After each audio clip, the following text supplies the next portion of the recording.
Relatos de terror. Entra la pesadilla. Atención, valientes espectadores y espectadoras. Antes de continuar, es impredecible que escuchen las primeras dos partes de esta historia. De verdad, si no lo hacen, no van a entender lo que está por suceder. Así que tómense un momento, busquen en nuestro canal El Celular parte 1 y parte 2 y escúchenlas completas. Nosotros aquí los esperamos. Porque esta historia no se entiende con resúmenes, se entiende en la piel.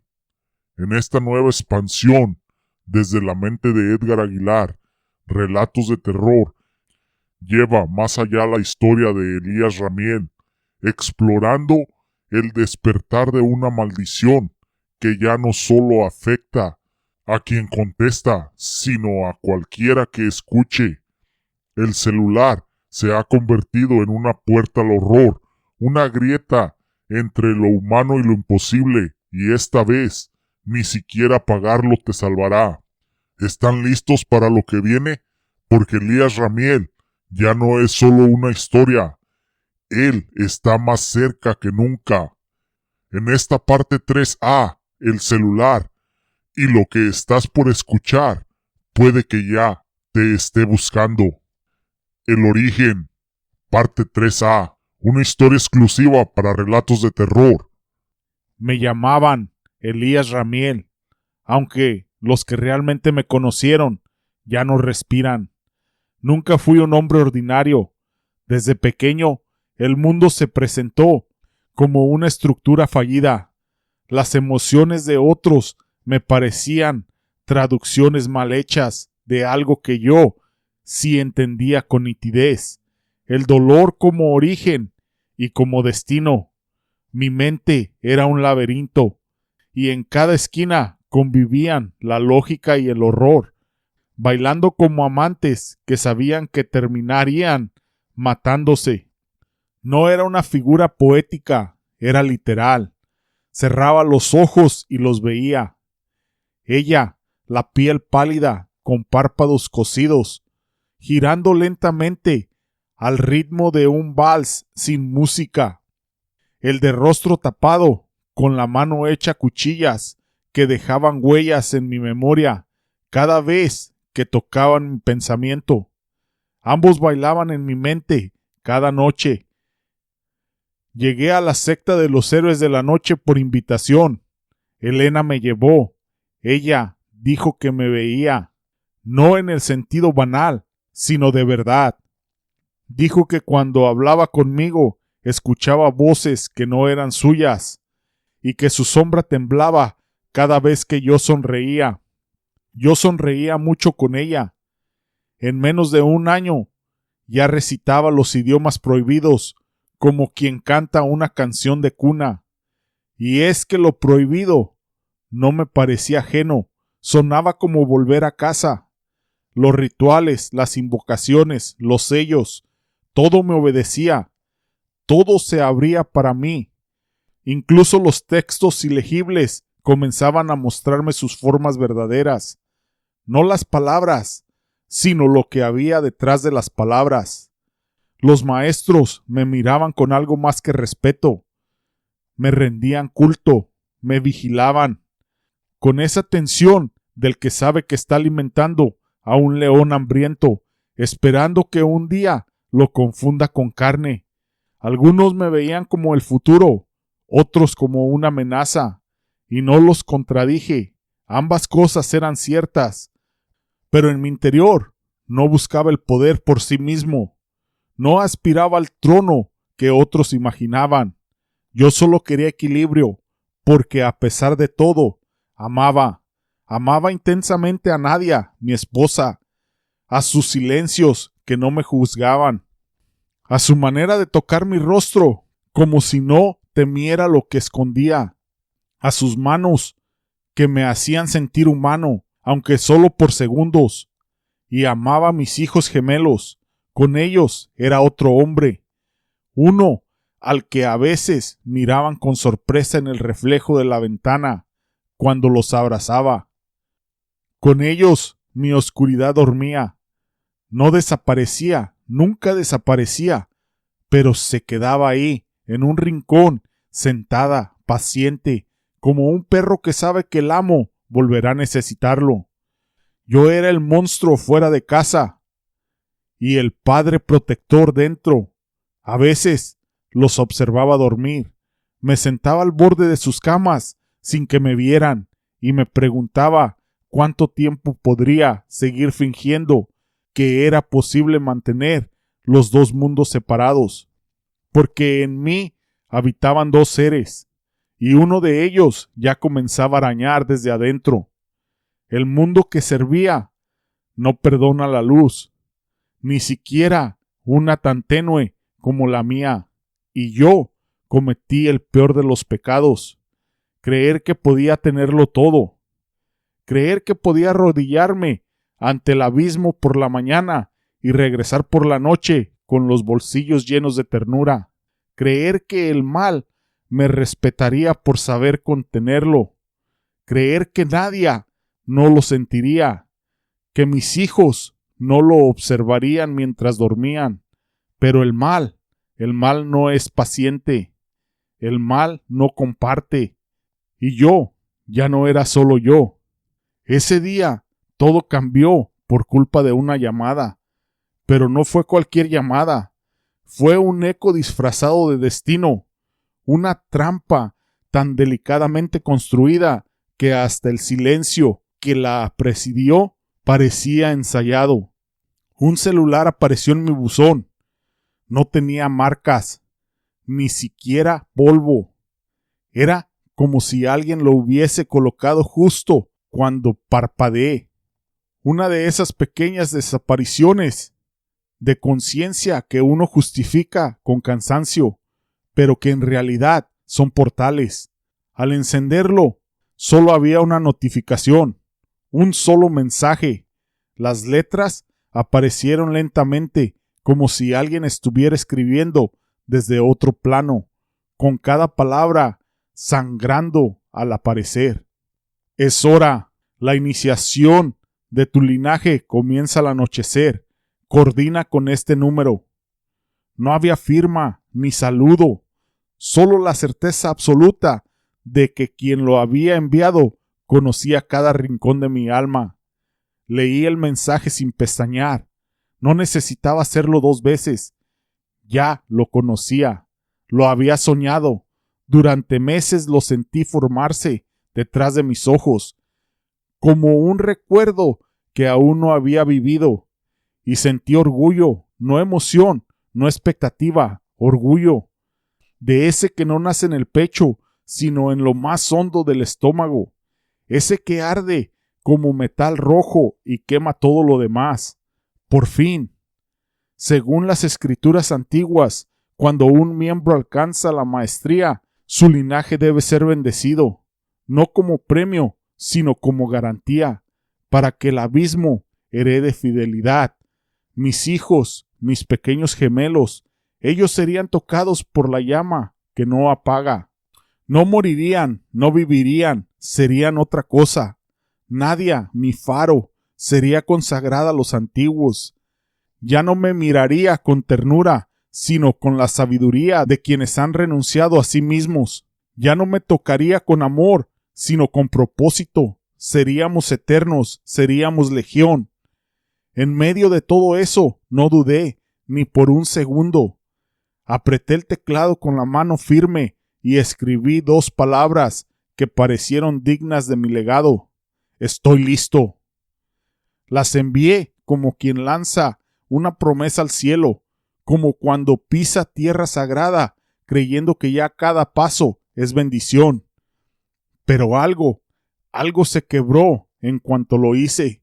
Una vibración interna, no del celular, de mí, como si mi nombre hubiese sido arrancado del universo y reemplazado por otro que no recordaba haber aceptado.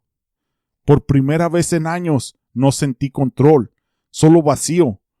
No uno común, sino ese tipo de vacío que respira, que se mueve por detrás de ti, que te observa desde dentro y aún así No detuve nada, no cuestioné ni retrocedí. Qué ciego fui, qué idiota. Pensaba que estaba firmando el inicio de mi ascensión. Creía que el linaje sería mi herencia y mi victoria. No sabía que acababa de firmar mi sentencia. Que ese mensaje no era una invitación, era una sentencia disfrazada de lección. Y yo la acepté, con las manos abiertas y los ojos cerrados. La cabaña estaba lejos de todo, tan apartada que el silencio no parecía natural, sino impuesto, como si el mundo entero hubiese sido vaciado alrededor de este lugar. En lo alto de las montañas, abrazada por árboles que se inclinaban como si protegieran secretos imposibles de nombrar, las estructuras de madera parecían esperarnos, vieja, torcida por el tiempo, pero intacta, como si nada, ni el clima ni la lógica, pudiera tocarla. Era perfecta para un ritual sagrado. Yo los llevé, a Nadia, a mis hijos, con la convicción de quien a los suyos hacía algo más grande que la vida. El trayecto fue largo, el auto serpenteó entre caminos sin señalación, devorado por un paisaje que no dejaba ver del todo, solo árboles, y esa sensación, esa punzada sorda detrás del cuello, como si algo caminara justo fuera de mi campo visual. Mis manos sudaban, no por miedo, por expectativa, la clase de sudor que aparece cuando estás a punto de alcanzar lo imposible. Nadie iba en silencio, sabía que algo no encajaba. No necesitaba hablar, su mirada me apuñalaba con preguntas. Mis hijos jugaban con sus dedos, no hablaban, no reían. Algo en su instinto les gritaba que ese no era un viaje normal. Pero yo tenía el corazón inflado de emoción. Me sentía en la cúspide de un destino que había sido escrito para mí.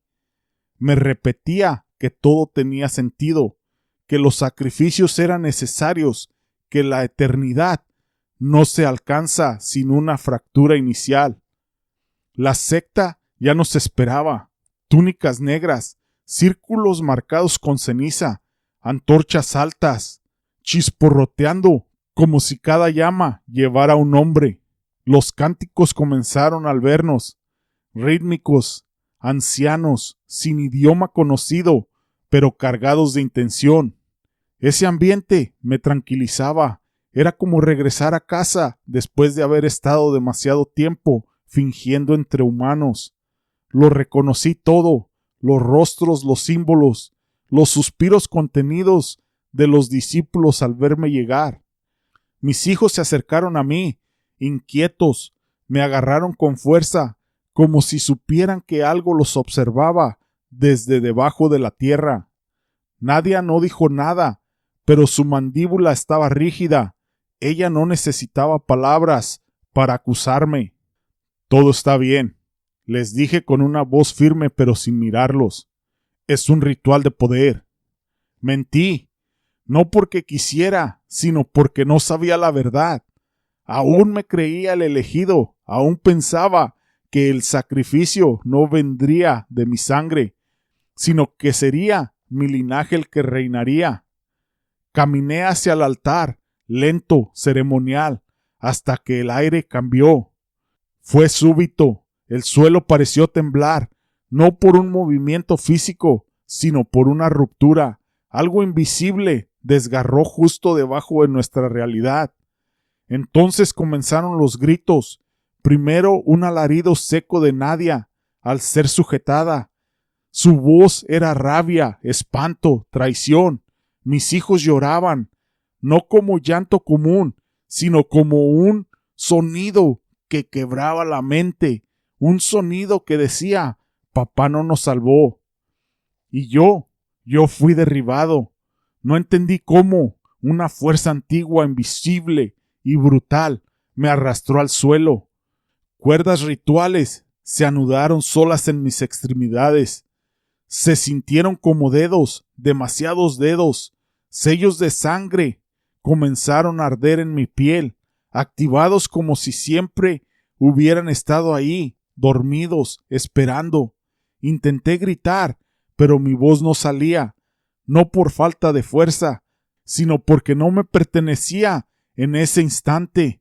La traición la vi en cada rostro, rostros que antes se inclinaban ante mí, rostros que yo había salvado, instruido, elevado. Y al frente, Elena, no con túnica, sino con un vestido con el que solía visitarme en sueños, el mismo con el que me había amado, el mismo con el que me había condenado. Se inclinó, su aliento tibio, su voz letal. Nunca debiste ser elegido. Esto no es una iniciación, es una ofrenda. Y entonces el grito no fue de Nadia, no el mío, fue el primero, el de mi hijo. Un grito que no sonaba humano, un lamento que desgarraba el concepto mismo de la paternidad. Partió el aire como un cuchillo, no porque fuera fuerte, sino porque cargaba algo peor que el dolor, cargaba comprensión. Mi hijo gritó porque entendió, porque en un solo segundo comprendió que su padre lo había llevado al altar y que nadie vendría a salvarlo. Me rompieron, no de la forma en la que uno piensa que puede ser roto, no físicamente. Eso ya lo habían hecho. Eso fue lo fácil para ellos, lo mecánico, lo tradicional. Me rompieron cuando dejaron que mis ojos siguieran abiertos, cuando sujetaron mi cabeza con fuerza para que no pudiera apartar la mirada, cuando permitieron que cada parpadeo quedara tatuado con la imagen de Nadia, arrodillada, temblando, murmurando mi nombre, como si aún creyera que yo podía salvarla, como si aún me reconociera, como si aún me amara. No suplicó, porque sabía que nadie iba a escucharla. Solo repitió mi nombre con una voz que ya no era suya, una voz sin dirección, vacía, rota. Y entonces la degollaron, sin ceremonia, sin cuidado, como quien corta una flor marchita, como quien se deshace de algo que estorba. La sangre de Nadia no cayó sobre el suelo, cayó sobre mí. Me cubrió como si el universo intentara pintarme con lo único que me había dado sentido. Mis labios temblaron, quise gritar, pero dentro de mí ya no quedaba nada. Luego fueron mis hijos, uno a uno, llevados con las manos atadas y los rostros manchados de lágrimas y tierra. No entendían, no completamente, pero el miedo en sus ojos me suplicaba explicaciones que yo no podía dar. Y aún así me miraban hasta el final. Los trataron como si fueran simples recipientes, como si no fueran reales, como si el amor que yo les tuve no tuviera peso en este mundo. Fui forzado a presenciarlo todo. Sentí como algo dentro de mí se quebraba con cada grito, con cada quejido, con cada espasmo. Era más que dolor, era una desprogramación completa de lo que significa ser humano. La sangre me bañó, me cegó, me marcó, no en la piel, en lo profundo, como si cada gota reclamara mi alma. Querían eso, querían que lo que quedaba de mí desapareciera. Querían que lo último que habitaba mi pecho, mi fe, mi amor, mi compasión, se disolviera como carne en ácido. Y funcionó a la perfección.